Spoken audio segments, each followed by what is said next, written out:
And right now we are 2 minutes away from the end of the trading day. Romaine Bostick alongside Katie Greifeld taking you through to that closing bell with the global simulcast. It starts now. Carol Massar and Tim Stenovec in the radio booth as we welcome our audiences across all of our Bloomberg platforms, including our partnership here with YouTube on a decidedly risk-on day. Carol Massar, the NASDAQ up more than 2% on the day, the S&P up 1.5. Everything is totally awesome, at least it is for this Monday, November 10th. Having said that, I've been looking at the semiconductor space. You've got 27 of the 30 names in the stocks.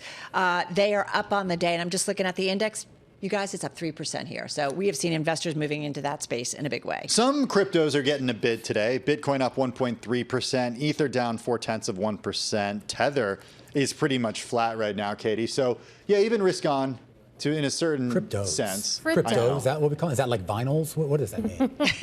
You got to watch Bloomberg Crypto tomorrow at noon to find out. Bloomberg Cryptos? Bloomberg Crypto. Tuesdays at noon. The Cryptos show.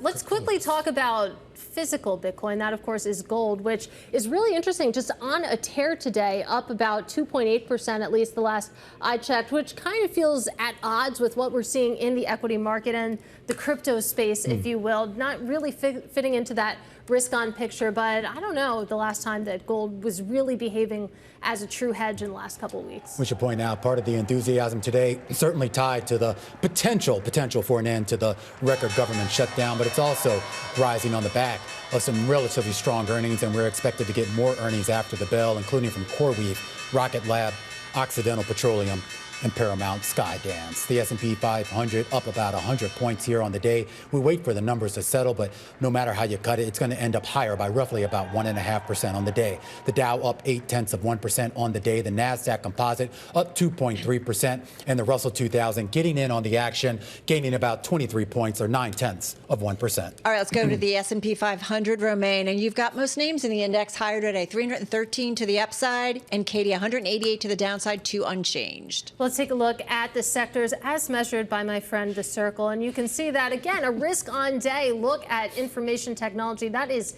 bright green. That was one of your big gainers today, up about 2.7% as a sector. Communication services also higher by about 2.5%. Consumer discretionary, industrials, the list goes on. In terms of what didn't exactly perform today, on the downside, you have consumer staples, real estate, and utilities. But again, that too fixed into this risk-on behavior that we saw. All right, I'm going to go to the individual gainers. Let's start with Palantir. Shares closing almost 9% higher. Its best day since April 9th. So that stock, a top gainer in the S&P 500, also the NASDAQ 100. Keep in mind they were down about 11% last week. But jumping in today's session, I will point out Michael Burry and his Scion Asset Management. Remember just revealing about 1 week ago in a filing, a 13F filing, that at the end of September it owned a bearish put options on 5 million Palantir shares with the value of about $912 million. But there's been this back and forth. The valuation on this one, many say way overvalued, and we certainly saw investors rethink it last week. But nonetheless, investors coming back in a big way. Semiconductors, I mentioned, definitely some outperformance in the overall sector today. I got to mention Micron Technology. This was one of the outperformers, up about 6.5% in today's session, and a top gainer in both the S&P and NASDAQ 100. Micron, too, was up about 6% last week, even though the SOX was overall down about 4% last week. But again, investors continuing to move into it. You also had TSMC. Got to mention that one. The ADRs that trade here up about 3%. That despite posting its slowest growth in 18 months amid the AI bubble debate. So that's been going on. And then I'm just going to mention Elf Beauty really quickly, up more than 8% after announcing today the brand's official launch at Ulta Beauty in Mexico. And just because I don't want Romaine to get on me, I got to mention C3 AI. That stock, just a quick bump, up as much as 12% intraday on the news from Reuters that they're exploring a potential sale or some other options, but the stock finishing with about a 3.6% gain at the close. So I'm done. All yours, Tim. Anything, Romaine? No, not yet, Tim. Let's see what you got. Okay. Can't wait. I want to go with decliners. Shares of U.S. healthcare insurers and hospitals fell, including Centene, down 8.8% today. This as lawmakers come closer to ending a government shutdown without securing an extension of the Affordable Care Act. This was actually the worst performer on a percentage basis in the S&P 500. Now, as part of the Senate deal to end the shutdown, Democrats were able to obtain a pledge for a separate vote on healthcare tax credits in the coming weeks. Oscar Health, I know. They fell for that? Yeah, we asked this question actually to Henrietta Trey's a little earlier. Yeah. And whether or not that vote would happen, or if Republicans would, come to the table in good faith. And she said that's the question she's been getting most from clients this afternoon. What does Kalshi say? What are the prediction marks? I haven't pulled it up. Yeah. Me either. Right now. But I know what it says. What does it say? Probably 0. Okay. Oscar Health, an honorable mention, fell 17.5%, another health insurer today.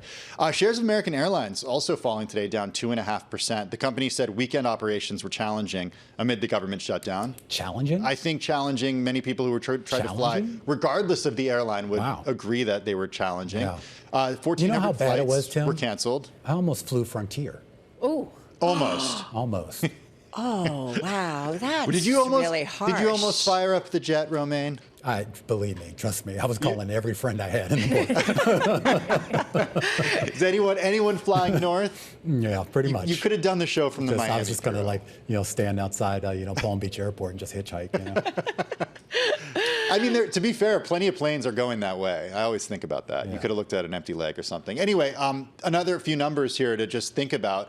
American Airlines, government shutdown, canceling 1,400 flights. The company saw over 57,000 delay minutes. This is according to an email statement by David Seymour, the company's COO. They also said that 250,000 customers were affected. Separately, Bloomberg's second measure out with some data that drew from a sample of credit and debit card purchases made by U.S.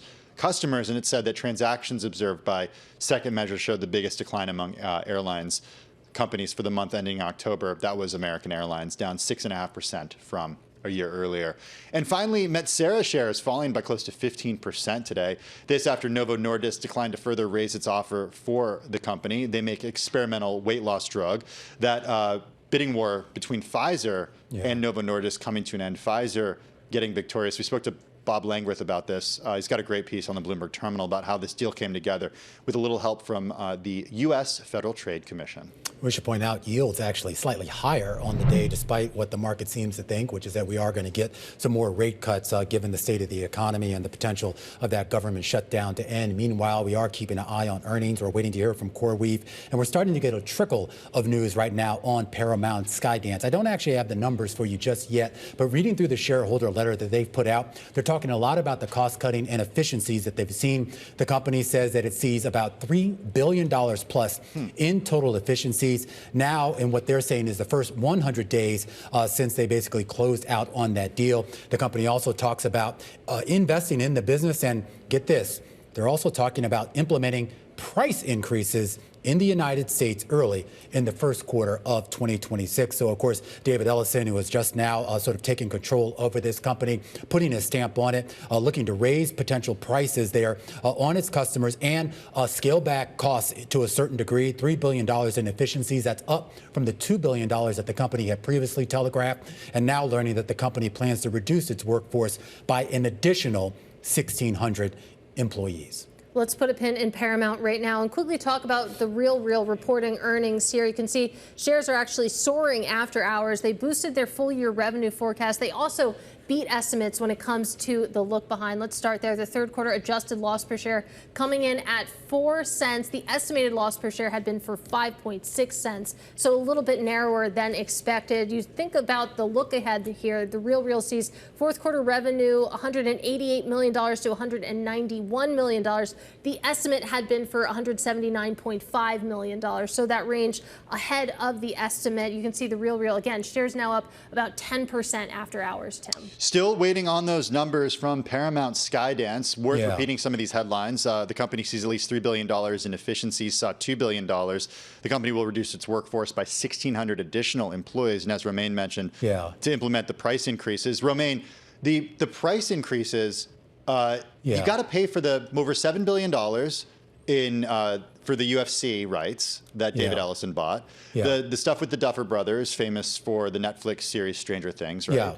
And then the Free Press, which was relatively small compared to some of the other acquisitions. Hey, just real quick on the numbers, and one reason why it's taken a while for these numbers to get out. I mean, they have released them, but they're actually doing a very sort of adjusted number base on these, basically taking a very short period from when the deal was basically completed in August through the end of November. So you're not going to really get any comps here. They are providing a bit of guidance here, and we're going to take some time to dive into that to make sure we do get it right. But it looks like they're telegraphing roughly about $8 billion in revenue going forward on a forward basis here. But give us some time, and we will break down those numbers for you on Bloomberg Television when we come back after the break. All right, and we are continuing to watch that one in the aftermarket as we get more information. Just let me pull it up real quickly on the Bloomberg, and you're looking at Paramount now up about 1.5%, 1.9%. But again, here's a quick headline I'll just throw out. Paramount sees 2026 revenue of about $30 billion. So we're continuing to parse and get the numbers out.